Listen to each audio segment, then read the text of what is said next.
Bismillahirrahmanirrahim. Assalamualaikum warahmatullahi wabarakatuh.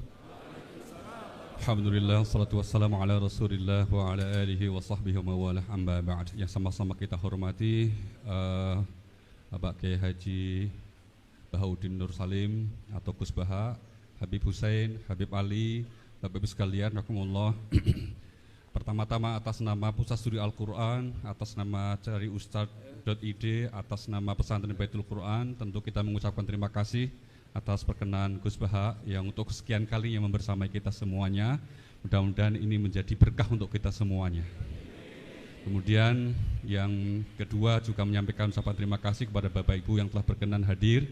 Sebetulnya tadi Gus Baha sudah menyampaikan ingin ngaji biasa aja seperti biasa dengan santri, tapi kemudian ternyata dibajak. Nah, karena yang baca Habib Hussein maka nggak berani nolak juga beliau, kira-kira gitu.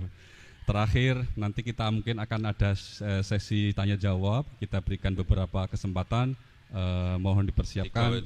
Tiga maksimal tiga. Yeah, maksimal beliau sudah pesan 2 gitu.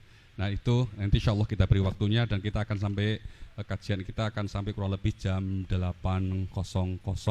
Dan pesan terakhir untuk Gus Baha, nyun sewu, Gus Baha ngajinya katanya mungkin pakai bahasa Jawa, mohon Gus. Ya, karena Pak kalau bahasa Indonesia saya nggak bisa niru nanti kira-kira gitu. Terima kasih, semoga Gus, terima kasih. Assalamualaikum warahmatullahi wabarakatuh. Rabbi shrah li sadri wa yassir li amri wahlul 'uqdatam min lisani yafqahu qawli. Allahumma shalli wa sallim barik ala sayyidina Maulana Muhammadin wa ala alihi wa sahbihi ajmain, amma ba'du. Ingkang sangat kula hormati Habib Ali Asgaf, Habib Hussein Asgaf, semua keluarga, wonten Mas Fikri, Mbak Nasila, semua ingkang kula hormati, Mas Nurdin sedanten ingkang kula hormati. Niki ngaos ilmu dulu apa ngaji ijazah dulu ini?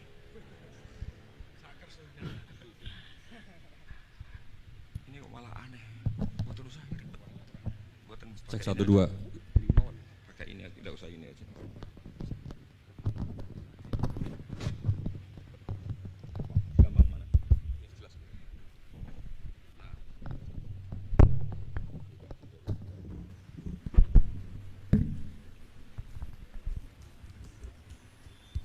Ya, niki ngaji ilmu dulu, nanti bagian terakhir ijazah. Bismillahirrahmanirrahim. Ini riwayatul Bukhari. Haddatsana Abdullah bin Yusuf, haddatsana Les, haddatsana Sa'id al-Maqburi an Abi Hurairah radhiyallahu anhu qala an-nabiy sallallahu alaihi wasallam. Ma minal anbiya'i nabiyyun illa qad u'tiya minal ayat ma mithluhu amana alaihi al-bashar. Wa innama kana alladhi utituhu wahyan awhahu wa ilayya fa arju an akuna aktsarahum tabi'an yaumal qiyamah. Dados kita tahu semua nabi itu punya mukjizat. Ya, semua nabi itu punya apa? Mukjizat. Mukjizat itu hal yang luar biasa yang memastikan manusia itu tidak bisa menyainginya atau menandinginya. Dan rata-rata mukjizat nabi dulu itu fisik. Misalnya ontanya Nabi Soleh itu kan onta tapi keluar dari batu, itu kan aneh, aneh sekali. Atau tongkat Nabi Musa bisa simsalabim mengeringkan laut apa? Merah. Semua Nabi itu punya mukjizat dan semuanya berbentuk fisik. Kecuali mukjizatul Rasulullah Shallallahu Alaihi Wasallam itu berupa Al-Quran. Al-Quran itu konsep ilmiah. Terus kata Rasulullah Shallallahu Alaihi Wasallam, tapi saya karena Quran itu justru berharap pengikutku besar dan sampai hari kiamat. Sekarang kita logika ya. Andaikan kamu punya tongkatnya Nabi Musa, kalau kamu suka uang, kepikirannya dijual apa dipakai? Kalau kamu suka uang, dipakai. Kalau kamu ahli suudon itu pikirannya ndak, ini asli ndak. Karena yang melihat di Turki itu ya sebagian gitu. Kalau yang suka perdukunan itu bayangkan itu miliknya. Mungkin dipakai ngakali orang atau apa, pokoknya bayangkan itu miliknya. Kalau yang kolektor pikirannya itu nanti ini laku berapa. Tapi kalau peneliti mungkin pikirannya itu ini asli apa enggak? Bukti aslinya apa? Repot lah. Lagi pula kalau kamu punya utang terus mau apa? Istri kamu marah mau apa? Kalau pakai tongkat. Nah, beda dengan mukjizatnya Quran itu semuanya apa? Ilmiah. Orang yang sedang harmonis dengan istri bisa pakai ayat di antara ayat-ayat Allah itu apa? Wa ja'ala bainakum mawaddatan warahmah. Nanti kalau ditakdir cerai, saya tidak menyarankan cerai. Kalau ditakdir cerai, itu masih dimotivasi sama Allah, wa iya tafarraqa yughnillahu kullam min sa'ati. Jika suami istri itu cerai, jangan-jangan suaminya dapat istri lebih baik, istrinya nanti dapat suami lebih baik. Jadi yang masa lalunya dianggap prahara. Kan banyak orang suaminya meninggal, ketika nikah lagi ditanya, kangen sama suami pertama, alhamdulillah ini lebih baik. Padahal suaminya yang meninggal itu berharap istrinya ini kangen, ternyata dia sudah syukur dapat suami yang lebih baik. Jadi Quran itu menunggui kita ila yaumil qiyamah. Kita tidak bunuh diri, itu ya barokahnya Quran. Karena problem apapun kita dinasihati sabar, dinasihati sabar. Kan nggak mungkin kamu pegang tongkatnya Nabi Musa, punya masalah apa saja ngelihat tongkat, bisa apa tongkat. Tapi kalau Quran kan nasihat, solusi. Makanya Nabi berharap dengan Quran ini, saya berharap pengaruh saya, pengikut saya terbanyak ila yaumil qiyamah. Terus beliau dikomentari begini sama, ini Fathul Bari, sarahnya Bukhari. Al-muradu anna mu'jizatil anbiya inqaradat binqiradi a'sorihim. Falam yusyahidha illa man hadaraha. Problem mukjizat nabi-nabi dulu itu kan fisik, sehingga yang tahu kalau Nabi Soleh punya unta yang ajaib itu yang tahu ya hanya yang hadir saat itu. Yang tahu kalau tongkat Nabi Musa bertuah itu juga yang tahu hanya yang hadir saat itu. Selebihnya tahu tongkat ya di museum. Tapi kalau Quran menjadi solusi, menjadi panduan, menjadi pegangan itu ila yaumil qiyamah. Kita beri contoh ya, Quran panduan yang paling gampang misalnya begini. Dulu ini cerita ya. Dulu itu ada orang kafir cerdas namanya Jubair bin Mut'im. Itu saking pinternya dia, pinter juga tokoh. Itu sebagai delegasi pembebasan Asra Badrin. Jadi tawanan-tawanan perang Badar itu mulai dulu ya ada negosiasi mau dibebaskan. Terus orang-orang kafir ini menugaskan namanya Jubair bin siapa? Mut'im. Ini ada di Bukhari. Karena ini ngaji di Jakarta. Kalau orang nggak tahu hadis juga tanya ini sahih enggak itu. Wong nggak tahu kok tanya itu aneh-aneh. Padahal kalau dibodoni itu ya nggak tahu. Tapi ya tetap tanya hadisnya ini sahih enggak. Ini kata kiai apa kata nabi ini ya. Memangnya kata nabi kamu dengar kan ya lewat kiai. Setelah itu Jubair itu datang ke Medina, dengerin ya, datang kemana? Medina. Kemudian dengar Nabi baca Wattur pas sholat maghrib. Jubair karena Nabi dulu gak ada hotel, gak ada pondok ya, pondoknya Nabi hanya sufah itu. Nabi baca maghrib, bukan diskusi, bukan debat, baca Wattur wa kitabim mastur fi raqim mansur wal baitil ma'mur was saqfil marfu wal bakhril masjur terus. Kemudian sampai pada titik ayat am khuliqu min ghairi syai'in. Masa manusia atau alam raya yang maujudat, yang nyata, yang wujud nyata. Kemudian asal usulnya itu ketiadaan. Ini kan hadhil alam maujud, alam ini kan nyata. Masa sesuatu yang nyata penciptanya itu tidak nyata. Jadi enggak mungkin ada faham nihilisme. Kalau faham nihilisme berarti melahirkan teori begini. Al adamu yakhluqu maujudan, sesuatu yang tidak ada menciptakan yang itu kan akal gak bisa nerima. Kalau sesuatu ini ada, penciptanya pasti ada. Terus akhirnya Jubair bin Mut'im itu simpuh di depan Rasulullah terus bilang, ya Muhammad kada qalbi ayatir, hampir saja hati saya terbang. Kalau riwayatnya Imam Ahmad, faka'anna masudi qalbi, hati saya ini hancur. Semua teori yang saya bawa untuk melawan kamu sekarang luluh semua, hancur semua. Yang benar adalah teori Anda bahwa Tuhan itu satu dan Tuhan itu ada sebelum semua makhluk. Coba kalau Nabi Muhammad ada Jubair bin Mut'im terus menyembunyikan tongkat dekat mihrab, terus dilihat ini apa, paling pikirannya ini dari kayu apa, terus yang bentuk tongkat itu tukang pemahatnya siapa, kok kurang keren, kalau di Blitur gimana ya, kan malah panjang. Kira-kira kalau mukjizat itu dari tongkat itu malah panjang. Panjang lah pokoknya, panjang. Lagi pula kamu coba kan nggak ngarah mandi, itu yang mandi kan nabinya bukan tongkatnya. Coba tongkatnya Nabi Musa coba anak-anak beki itu. Dipakai mukul kucing aja tidak mesti mati itu. Jadi enggak jelas mukjizat-mukjizat seperti itu enggak. Tapi kalau Quran menunggu ini. Sampai saking hebatnya Quran, teori rasionalitas, soal kampanye di mana-mana. Tingkat validitas, tingkat kebenaran Quran. Itu bahkan bisa diuji tanpa membuktikan. Tanpa apa? Membuktikan. Cukup pakai akal. Saya tidak bosan-bosan cerita ini karena ini khazanah kita. Di kitab Nailul Ma'mul itu, di kitab Usul Fiqih. Saya berkali-kali cerita ini karena ini untuk menunjukkan bahwa Quran itu liqaumi ya'qilun, liqaumi yatafakkarun. Ada seorang kiai, seorang ustadz, kiai dulu itu ya memang orang soleh, alim terus jadi kiai. Kalau kiai sekarang tuh macam-macam, nganggur terus ingin jadi kiai gitu. Terus daftar gitu.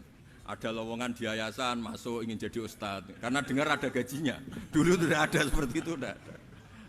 Makanya dulu itu kalau ustadz kiai pasti soleh karena dia alim terus ingin orang lain tuh mendapat ilmunya. Kalau sekarang enggak ada yayasan sehat, guru gajinya sekian. Yang enggak ingin jadi ustadz tuh daftar. Karena ada gaji, apalagi ada kabar, ada gaji, ada mes, ada wah yang daftar banyak. Tapi mentalnya ada kiai sebetulnya. Ya kalau sampean tanya itu baik dah Gus, ya setengah baik. Ya maksudnya setengah baik ya ada baiknya lah, namanya profesi ngajar itu kan baik. Tapi setengah saja karena motifnya itu nyari gaji, bukan ingin mencerdaskan umatnya Rasulullah SAW. Itu Imam Amudi itu guru matematika. Saya enggak bosan-bosan cerita ini, guru matematika. Muridnya sampai takut, ini masuk surga ndak? Kiai kok enggak ngajarin istighosa atau tahlil malah ngajarin apa? Matematika. Beliau meninggal terus muridnya tanya, "Ma fa'alallahu bik?" Kira-kira gitu. Apa yang dilakukan Allah? Allah nyambut Anda gimana gitu. Terus kata Imam Amudi, bagus saya disuruh ngajar malaikat. Karena malaikat kan enggak pernah kayak anak beki gini ngaji gini. Malaikat itu enggak pernah ngaji, dia iman saja karena tahu surga, tahu neraka terus iman gitu aja. Jadi imannya malaikat itu enggak keren kita. Imannya loh. Loh itu yang ngendikan Nabi loh, tidak saya. Nabi pernah tanya sama sahabat, iman yang paling keren siapa? Jawabannya sahabat malaikat. Ya enggak karuan malaikat iman. Dia yang tahu surga neraka, tahu segalanya masa ada enggak imannya pasti iman lah katanya. Terus ya para sahabat engkau iman ya wajar kan menangi saya, nemuin saya. Yang hebat itu orang-orang yang tidak melihat saya, tidak saya didik tapi tetap iman. Karena dididik akal, ya tadi dididik Quran, apa dididik Quran. Sama siapa? Teks bahasa Arabnya masang. Terus Imam Amudi kata Allah, suruh dia ngajarin para malaikat cara menemukan saya. Malaikat dikumpulin terus Imam Amudi disuruh ngajar. Sama singkat kata-katanya Allah di mimpi itu. Istadilla ala wahdaniyati bihadrati malaikati. Tolong ajarkan cara menemukan saya padahal Anda ini manusia yang tidak melihat saya. Anda di Jakarta kan hanya gedung-gedung. Paling jadi khayal terus nikmat lah, Anda ikut punya tapi ikut nikmati. Itu orang desa-desa kalau ke Jakarta itu pokrol. Wah di Jakarta itu gedungnya tinggi-tinggi, tidak kayak kampung sini. Lo udah ikut punya, ikut bangga. Di Jakarta orangnya cantik-cantik, tidak kayak orang sini. Padahal dia ya dapat orang cantik gitu. Jadi Allah itu saking pinternya, miskin-miskin ya bisa berkhayal dan bahagia. Nah, itu alhamdulillah betul. Akhirnya itu apa ini anak-anak begini saya tak niati ngajar standar anak-anak akademik. Terus pertama yang diajarkan hanya bilang gini, sama siapa teksnya? Ya malaikat wahai para malaikat. Terus beliau bilang, nisbatus naini wassalasah ila mala nihayata lahu nisbatul far'i ilal asli. Angka itu jumlahnya berapapun 2, 3 sampai triliunan. Semuanya itu nisbatul far'i ilal asli. Binisbat ilal wahid nisbatul far'i ilal asli. Angka 2 ya cabangnya 1, 3 ya cabangnya 1, 1 triliun ya cabangnya 1. Tetap yang asal usul adalah angka 1. Itu nangis semua malaikat. Cara Jawa itu mandik man kowe iman kaya imanku. Makanya imannya ummatu Rasulullah SAW itu PD-nya yakinnya kayak imannya malaikat. Kalau Tuhan itu 1. Karena angka enggak bisa dimulai kecuali dengan angka satu. Makanya nisbatus naini wassalasah ila ma la nihayata lahu iku nisbatul far'i ilal asli. Semuanya itu nisbatnya cabang ke induk. Berarti semua alam raya ini tetap asal usulnya satu, yaitu qul huwallahu ahad. Nah, itu namanya akal. Umatnya Rasulullah itu ditinggali mukjizat akal lewat panduan Quran, sehingga meskipun kita tidak menangi Rasulullah, tidak menangi sahabat, kita tidak tahu malaikat Jibril, tapi cara iman kita ini tidak kalah keren. Yakin, hakul, yakin. Terus kedua, gambar. Kamu gambar rumah, gambar hewan, gambar apa saja, mesti dimulai satu titik. Entah gambar kamu bagus, entah jelek, tetap dimulai satu titik. Nah, titik ini namanya nuqtatul wujud. Semua alam raya dimulai dari satu titik, yaitu nuqtatil wujud. Makanya Quran dimulai bismillah, dan bismillah itu dipilih sama Allah pakai pertama ba itu ada titik. Itu kata semua ulama, itu titik itu singkatan dari bi kana makana wa bi yakunu ma yakun. Karena saya semuanya ada. Bi itu karena saya. Jadi makanya santri-santri beki tidak usah bayangkan kamu jadi wali terus bisa terbang ke Mekah, tidak usah. Kalau terbang ke Mekah ya sudah umroh aja bayar. Kalau enggak ya maklaran KBIH atau apa. Pokoknya cari gratis itu. Ya gratis kan ya. Dapat orang 10 gratis satu. Terus orang enggak umroh-umroh dirayu-rayu supaya umroh. Repot. Itu pelanggaran fikih itu. Kalau orang punya utang itu wajibnya hanya utang dulu gitu. Wah repot. Saya itu juga sering bingung di kampung-kampung. Gus sama umroh. Kenapa? Dapat gratisan. Minta uang saja buat nyaur utang. Enggak boleh Gus. Wah, secara fikih yang wajib itu nyaur utang bukan umroh. Enggak boleh Gus diminta uang, enggak boleh, harus umroh. Udah gitu saya ini bingung Gus mau umroh, enggak nikmati. Kenapa? Disuruh ngajar Gus. Repot semua kalau ibadah mergawe ya gini, bingung semua. Ya saya mohon anak-anak BK semuanya yang seneng Quran itu harus seneng sampai kayak saya sehingga tahu istidlal, mencari Tuhan dengan cara tauhid yang berbasis akal. Itu sedzahir imannya malaikat. Sehingga di klasmen iman itu manusia ulul ilmi, kita-kita yang nekuni ilmu itu nomor satu prakteknya. Karena nomor satu itu Allah karuan kan, syahidah Allah kan gak tertandingi, syahidah wa annahu la ilaha illallah. Terus wal malaikatu, malaikat kan karuan karena langsung menyaksikan surga. Dan ketiga apa? Wa ulul ilmi. Berarti prakteknya kan nomor satu. Kalau kompetitornya semuanya manusia, ulul ilmi nomor berapa? Satu kan? Nah nomor tiga kan dari Allah, malaikat, ulul ilm. Berarti kalau kompetisinya antar manusia nomor berapa? Satu kan? Nah kenapa ulul ilmi di nomor tiga kan tapi dari Allah, malaikat, ulul. Kerennya kayak apa? Karena cara iman ulul ilmi itu enggak ada ragunya sama sekali. Kamu ragu enggak kalau dua itu cabang dari satu, asal-usulnya satu? Enggak pernah ragu kan? Semua gambar seruat apapun dimulai dari satu titik, ragu enggak? Enggak kan? Nah, imannya umatnya Nabi karena dipandu oleh Quran itu seyakin itu, sehakul yakin itu. Nah itu terus Jubair bin itu jadi iman. Am khuliqu min ghairi syai'in am humul khaliq. Terus kata Allah lagi, kalau kamu tidak percaya saya yang bikin langit bumi ya gampang dong, kamu saja yang ngomong kalau kamu yang bikin. Paling orang sepakat kamu stres. Terusannya ayat gitu, am khalaqus samawati wal ard. Kalau kamu tidak yakin Allah yang bikin ya silakan Anda klaim saja kalau kamu yang bikin langit bumi. Bala yuqinun. Kamu juga gak mau kan dibilang stres. Nah ini terus saya teruskan ya. Makanya mukjizat terbesarnya Nabi adalah Al-Quran. Karena Al-Quran ini cerita tentang hukum-hukum akal, cerita tentang logika-logika peradaban. Misalnya logika peradaban, contoh paling gampang. Di Quran itu ada sekian ayat yang Allah cerita peradaban. Misalnya wa ahsinu innallaha yuhibbul muhsinin. Itu dikutip terus kemudian disimpulkan dalam peradaban. Kata Sayyidina Ali karramallahu wajhah ngendikannya gampang. Ahsin man syi'ta takun amirah. Kamu berbuat baik saja sama seseorang, maka otomatis kamu akan jadi pemimpinnya. Ada orang nggak tamat SD, nggak tamat papa, gobloknya minta ampun. Tapi karena gaji seorang pakar, oh kamu tak gaji 1 bulan 1 miliar, perusahaan saya jadikan besar. Itu dikongkan ngalor ngidul ya nurut. Hanya karena dia ihsan. Terus wastaghni amman syi'ta takun nadhira. Ya, saya ulang lagi. Wastaghni amman syi'ta takun nadhira. Dan kamu jangan butuh orang lain siapapun dia, maka kamu akan setara. Misalnya ada menteri orang antri mau salim, tapi kamu tidak butuh kan tenang saja. Tapi kalau kamu butuh, habis kamu. Ya kan, kamu tidak butuh seseorang maka kamu posisinya akan setara. Kamu harus sopan karena punya utang jasa. Kalau nggak punya apa-apa kan setara. Ya enggak. Misalnya kamu jajar rektor atau jajar menteri, jajar apa saja. Kalau kamu tidak punya utang kan, kamu jajar menteri tidak punya utang.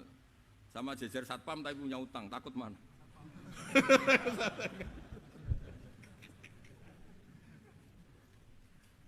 Kalau butuh itu mesti kalah kan? Ada pejabat misalnya nggak begitu cantik sama perempuan cantik yang kamu butuh ingin dicintai, takut mana? Padahal nggak jelas orang ini pangkatnya apa, nggak jelas. Jadi dalam hukum sosial itu kata Sidina Ali, wastahni aman syi'ta takun nadhira. Kamu jangan butuh seseorang maka kamu akan setara. Terus yang terakhir, wahtas ilaman syi'ta takun asiro. Asiro pakai sin. Dan silahkan butuh seseorang maka kamu akan jadi budak dia. Ya coba misalnya Anda seorang profesor, seorang alim, seorang kiai top. Misalnya mencintai janda di ujung kampung sana, jalan kaki 2 kilo. Padahal itu gak tamat SD, tapi gara-gara seneng, kacau kan? Logika kepangkatan hilang semua kan? Jadi itu hukum peradaban. Itu mewakili isi-isi sosial yang diterangkan Quran. Ya, jadi paketnya 3 tadi ya. Ahsin man syi'ta takun amira. Kamu berbuat baik sama seseorang maka kamu bisa memimpin. Wastahni amman syi'ta takun nadhira. Kamu jangan butuh seseorang maka kamu akan setara. Mbok kamu ketemu orang terkaya di dunia. Ya ketemu orang terkaya di dunia, kamu jejer, kamu tidak butuh dia. Tenang kan bisa setara kan? Tapi kalau butuh harus sopan, ngajukan proposal, harus berakhlak karimah. Makanya sekarang Anda kok berakhlak kenapa? Ternyata mau nyalek. Biasanya Anda berakhlak kok berakhlak. Ada apa ini? Makanya guyonan di Rembang itu Beb Husen ini. Kalau ada orang mendadak sopan sama temannya, temannya curiga, kok tumben sopan, mau utang ya?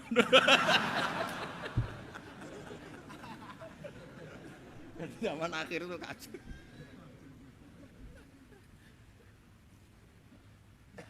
Ya di semua daerah gitu ya sama Pak Rektor ya. Kalau ada teman biasanya nggak sopan kok sopan, itu temannya curiga. Ini Pak Rektor UI ini kok tumben sopan, ada apa ya? Karena di mana-mana orang butuh itu pasti beretika. Kamu punya teman paling berdua, kalau mau utang berakhlak gak? Atau misalnya kamu punya adik cantik terus punya teman berdua, kalau cinta adik kamu berakhlak gak? Biasanya nggak sama sekali nggak berakhlak. Gara-gara butuh menjadi berakhlak. Ya jadi hukum sosial itu ya kuncinya 3 tadi. Ahsin man syi'ta takun amira. Wastahni amman syi'ta takun nadhira. Terus wahtas ila man syi'ta takun asira. Kalau kamu butuh seseorang pasti kamu dibikin hina. Asir itu tawanan. Nah, Quran itu bicara sosial itu lengkap. Dan itu yang nunggui kita. Kita punya tetangga yang kurang baik, ya seneng. Punya tetangga baik, ya seneng. Kata Imam Syafi'i, saya berkali-kali cerita. Kok seneng semua Imam Syafi'i? Ya bagus lah, kalau yang seneng saya enak lah. Dijak jagongan, dijak ngopi enak. Yang gak seneng saya, gak ngarah utang. Uang itu nak, kamu punya tetangga gak seneng kamu. Aman kan? Aman. Gak akan pinjem uang kan, pinjem mobil. Uang gak seneng kok.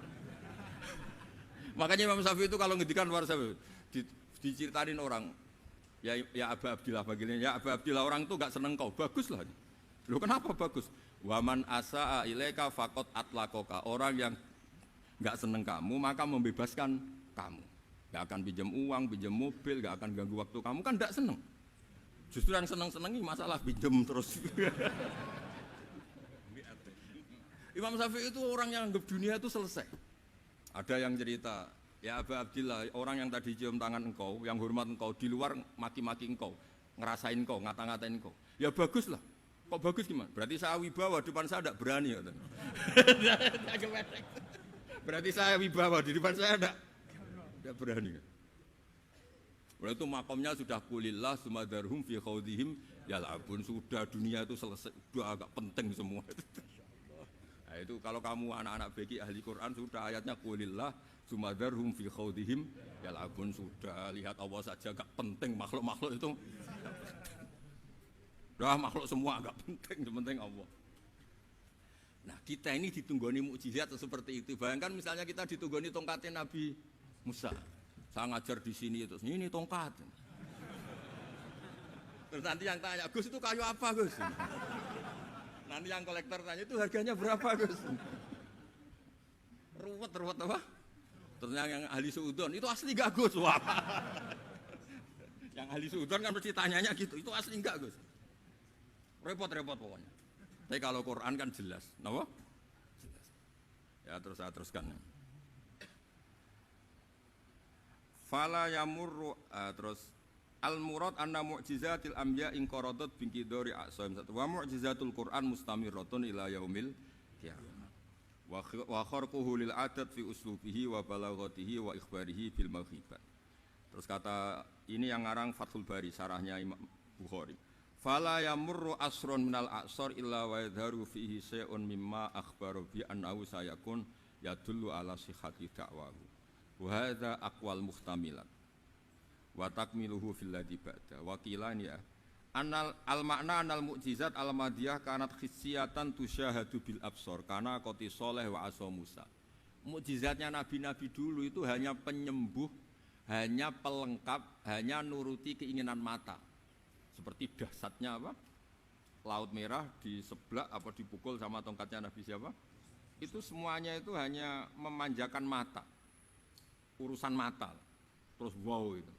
Tapi kalau mukjizatnya Nabi Muhammad itu berdasar akal. Maksudnya berdasar akal nih dengerin ya. Dengerin betul. Ketika Laut Merah terus tersibak kan wow itu keren kan? Terus kita bilang menyimpulkan, wah kita tidak akan mampu. Itu bodoh sekali kesimpulan kita tidak akan mampu. Meskipun bikin nyamuk Anda juga tidak mampu. Loh untuk memutuskan tidak mampu saja kok sampai pertunjukan seperti itu tuh laopo, cek goblok gitu. Nah kalau kita karena umat yang pinter untuk memaksa kita nggak mampu, Allah bilang innallaha la yastahi ayadriba mathalam ma ba'ud. Kita melihat nyamuk langsung berkesimpulan tidak mampu. Saya berkali-kali cerita, nyamuk itu sudah kecil, masih punya urat, uratnya kayak apa? Masih punya kuman, kumannya seberapa? Ya enggak? Nyamuk itu kecil, punya organ tubuhnya punya urat. Itu kalau kamu pinter, antara tongkatnya Nabi Musa menyibak Laut Merah sama nyamuk itu sama-sama berkesimpulan melahirkan satu faham bahwa kita tidak. Loh, untuk memaksa tidak mampu saja kok nunjuk pertunjukan ada onta keluar dari batu Naqatu Shalih, ada tongkat yang bisa mengeringkan Laut Merah. Cek goblok ya. Lah kita alhamdulillah ada jenis goblok yang seperti ini. Untuk ikrar bahwa Allah itu hebat ala kulli syai'in cukup lihat nyamuk, kagum kan? Sudah tidak usah bikin hidup. Saya berkali-kali mencontohkan. Para pemahat tak suruh bikin patung gajah itu mampu. Tak suruh bikin patung nyamuk kalau bisa. Nyari materi dari apa coba? Gampang mana bikin patung gajah sama patung nyamuk? Gajah, makanya Allah bikinnya contoh itu untuk ijaz itu pakai nyamuk bukan pakai gajah. Itu kalau ustadz-ustadz yang agak jorok malah contohnya nyamuk, Gus. Itu kecil. Itu kayak apa? Di dalamnya dia hamil kan? Itu anaknya kecil lagi, telurnya kecil lagi, itu gimana itu cara bikin ini? Makanya di sini ada kitab Itqon, itu komentarnya itu lucu. Ini kitab Al-Itqon karangannya Imam Suyuti. Ini persis komentar saya tadi yang kata Imam Suyuti, pengarang kitab Itqon. Wahya imma khissiyah wa imma akliyah. Jadi mukjizat itu ada yang fisik, bisa dilihat indra, panca indra, bisa dilihat akal. Wa aktsaru mu'jizati Bani Israil kanat khissiyah li baladatihim, biladatu goblok, wa qillati basairihim. Dasar wong goblok. Mukjizat kok ngenteni sing wow. Maksudnya dasar untuk ngakui Allah hebat saja kok nunggu halal yang seperti itu gitu. Paham gitu? Mergo likil lati napa aklihim. Wa aksaru mu'jizati hadil ummah aqliyatun li farati dzakaihim wa kamali afwahihim. Dan mukjizatnya umat ini semuanya berdasar akal karena sudah cerdas. Jadi andaikan kita melihat tongkatnya Nabi Musa menyibak Laut Merah dengan melihat nyamuk, kesimpulan kita sama-sama wow, sama-sama keren, sama-sama memastikan kita tidak mampu. Makanya terus Quran menerangkan kita wa ma min dabatin fil ardi wala ta'iri yatiru bi janahihi illa umamun amsalukum. Jadi keseharian kita lihat burung kok terbang. Itu sudah ayatun min ayatillah. Paham nggih? Dados niki kita bangga ditunggoni napa Quran, nggih, ditunggoni napa Quran. Wa mu'jizatul Quran tusyahadu bil basirah fayakunu mayattabi'u li ajlihi aksar. Terus li annal ladzi yusyahadu bi ainir ra'si yang qaridu bin qiradi musyahidi. Sesuatu yang tampilan dahsyatnya itu disaksikan mata, maka itu bisa habis. Era tongkat Nabi Musa seperti itu habis enggak? Bisa mengeringkan Laut Merah, habis kan? Tapi era mukjizatnya Quran ila yaumil qiyamah.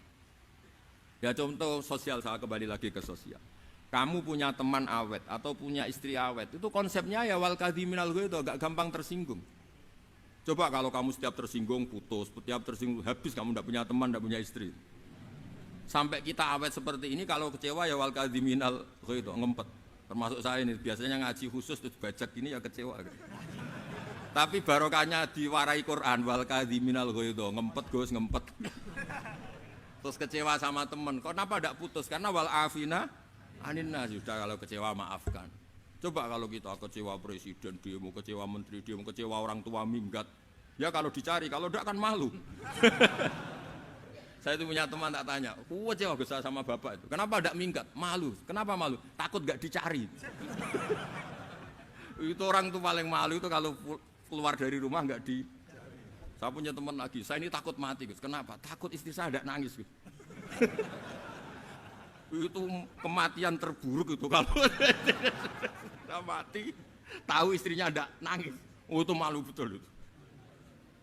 Makanya jangan mati, pokoknya pastikan orang sekeliling Anda nangis itu baru berani mati, kalau tidak jangan. Ya jadi mukjizatnya Nabi itu luar biasa. Walladzi yusyahadu bi'ainil aqli bakin yusyahiduhu kullu man jaa ba'dal awali mustamirran. Sesuatu ilmiah, sesuatu agama atau apa saja yang logis itu akan abadi ila yaumil. Kayak tadi, ketika kita kecil diajari apa? Wujud, qidam, baqa, mukhalafatul hawadisi, qiyamuhu binafsihi, wahdaniyat, qudrat, iradah. Itu ila yaumil qiyamah. Karena kita pasti punya logika tadi. Masa alam raya yang maujud didahului ketiadaan. Kemudian ketiadaan ini kita rumuskan, ketiadaan inilah yang bikin alam raya. Di mana-mana nihilisme, ketiadaan ya layu asfiru say'an, namanya tiada ya tidak punya akibat apapun. Yang punya akibat apapun ya sesuatu yang wujud. Lalu itu kan ila yaumil qiyamah, sampai kapanpun teori itu akan nunggui kita ila yaumil qiyamah. Tapi kalau tongkat Nabi Musa ketika kita tidak melihat kan punya alasan tidak ngandel, Musa tidak tahu. Tapi kalau kamu seperti ini, orang paling mulhid sekalipun, paling ateis sekalipun, terus ditanya, bisa enggak Anda mulai angka di luar angka 1? Tidak bisa kan? Makanya benar Imam Amudi tadi, ketika diminta Allah, istadilla ala wahdaniyati bi hadrati malaikati, tolong ajarkan kenapa manusia begitu yakin kalau saya ini satu, padahal mereka tidak melihat saya. Terus beliau ngendikan apa? Nisbatus naini wassalasa ilal wahid nisbatul far'i ilal asli. Angka 2, 3 sampai enggak terbatas, semuanya dibanding angka 1 itu nisbatul far'i ilal asli. Semuanya itu cabang dari angka 1. Itu mbok siapapun enggak usah ditunggoni nabi, enggak usah ditunggoni wali. Logikanya akan seperti itu. Itu yang dimaksud apa? Walladzi yusyahadu bainil aqli bakin yusyahidu kul man ja'a badal awal mustamir. Ya ini masih ada waktu seprapat, ini ijazah. Kalau ijazah enggak boleh tanya, ijazah ini. Dan itu yang fotokopi lebih besar itu ijazah.